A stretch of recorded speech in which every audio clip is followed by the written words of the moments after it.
பகுதியில் வந்து ஒரு சில சமயம் வந்து இந்த சுற்றளவு வந்து டைட்டாக இருக்குது அப்படின்னா ப்ளவுஸ் முழுவதுமே நமக்கு வந்து டைட்டாக இருக்கும். ஊக்கு போடுற இடம் மட்டும் பர்டிகுலராக கேப் வந்து வராது.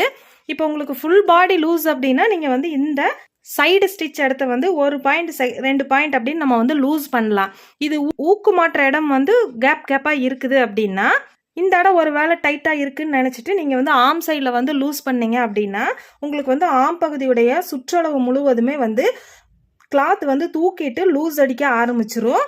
அந்த தவிர செய்யக்கூடாது. அப்போ என்ன பண்ணலாம் அப்படின்னு பார்த்தீங்க அப்படின்னா நீங்கள் கப்பு பாயிண்ட்டு நீங்கள் வந்து ஸ்டிச் பண்ணியிருப்பீங்க இல்லைங்களா, நம்மளுடைய ப்ரெஸ்ட் அளவுக்கு தகுந்த மாதிரி 3 டாட்டுடைய கிளாத்துடைய துணி அளவு 10 அப்படிங்கும்போது நமக்கு என்ன ஆகுன்னா ஃபஸ்ட்டு மிஸ்டேக் வந்து நமக்கு என்ன ஆகும் பார்த்தீங்கன்னா ஃப்ளாட் ஆயிரும். 2வது மிஸ்டேக் வந்து பார்த்தீங்க அப்படின்னா அந்த ஊக்கு போடுற இடம் வந்து ஒவ்வொரு ஊக்குக்கு இடையிலையுமே வந்து கேப்பாக நமக்கு வந்து இழுத்து பிடிச்சிட்டு இருக்கிற மாதிரி தெரியறக்க ஆரம்பிச்சிரும்.